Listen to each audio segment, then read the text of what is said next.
Hello সবাইকে, কেমন আছো সবাই? ইতি তোমার ইন্দিরা পুরনো একটি নতুন ব্লগে তোমাদেরকে অনেক অনেক শুভেচ্ছা জানাই। আশা করি সবাই খুব ভালো আছো, আমিও ভালোই আছি। আজকে সকালবেলায় উঠেই স্নান সেরে নিয়েছি। রোজই মোটামুটি সকাল সকাল এখন স্নান সেরে নিচ্ছি, কারণ মামুনি নেই আর রান্নাবান্না তো আমাকেই করতে হবে। তো একদম সকালবেলায় উঠেই যেদিন শ্যাম্পু করার থাকছে সেদিনও গরম জল করে একেবারে শ্যাম্পু দিয়ে স্নান সেরে নিচ্ছি। না হলে আমি শ্যাম্পু দিয়ে স্নান করি যেদিন, সেদিনকে বেলার দিকেই করি, যেহেতু সব কাজটাই করতে হচ্ছে একা হাতে। ওই জন্য এই জল আসার টাইমে 8:30টার সময় আমি সব কাজ সেরে, মানে এই ঘর ঝাড় দেওয়া, বাসি কাজ যেগুলো সব কিছু করে নিয়ে একবারে সকালবেলায় স্নান সেরে নিচ্ছি। এরপরে রান্না বসাবো বলতে আমার অলরেডি ভাত এবং ডাল দুটোই বসানো ছিল, আর তারপরেই স্নানে চলে গেছিলাম। তো চলো, এই যে দেখো, রান্নাঘরে এসে দেখি ভাতও হয়ে এসছে আর ডালও মোটামুটি হয়ে এসছে। ভাতের তো গ্যাসটা অফ করে দিয়েছি, এখন ঢাকা দিয়ে রেখে দেব, লাস্টে আর একবার দেখে নামিয়ে নেব। আর ডালও দেখো মোটামুটি আমার রেডি হয়ে গেছে। একটু হলুদ দিয়ে দিলাম, তারপর নেড়ে চেড়ে নিলাম, এখন একটু ফুটছে। ততক্ষণ সায়ন্ত উঠলো, আমরা চা খেলাম, তারপরে এখন ব্রেকফাস্ট করছি। আজকে কিছু বানাচ্ছি না, কারণ গোপালের যে চকসটা সেটা অনেকটা রয়ে গেছে, জমে গেছে আর কি। তাই সকালবেলায় উঠেই দুধটা বার করে রেখেছিলাম, কারণ আমি তো ঠান্ডা ঠান্ডা দুধ খেতে পারি না। ওই জন্য সকালে উঠেই দুধটা বার করে রেখে দিয়েছিলাম।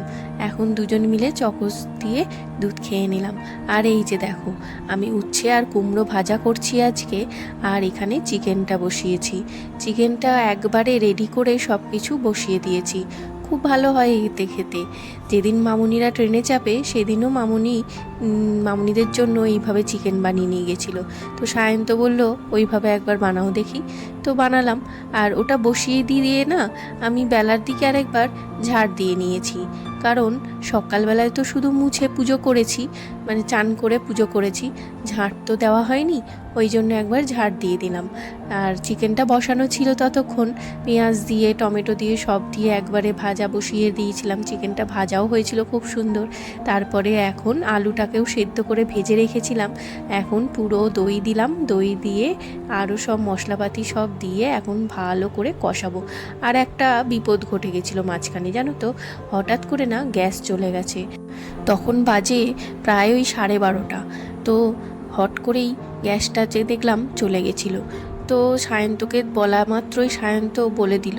তো ওরা 10 মিনিটের মধ্যেই দিয়ে চলে গেছে। যাই হোক, আজকে রান্নাবান্না বেশ সকাল সকাল হয়ে যাচ্ছিল, ওই কারণে। আর চিকেন তো রেডি করে বসিয়েই দিয়েছিলাম। তো আমি আর সায়ন্ত একটা মুভি দেখছিলাম। যাই হোক চলো, সায়ন্ত তো তারপরে স্নান করতে গেছে, তারপরে ও আসবে আর খেতে দিয়ে দেব। আর সিনেমাটা দেখতে দেখতেই খেয়ে নেব। মাংস তো হয়ে গেছে, আর খাবারটা এই দেখো বেড়ে নিয়েছি।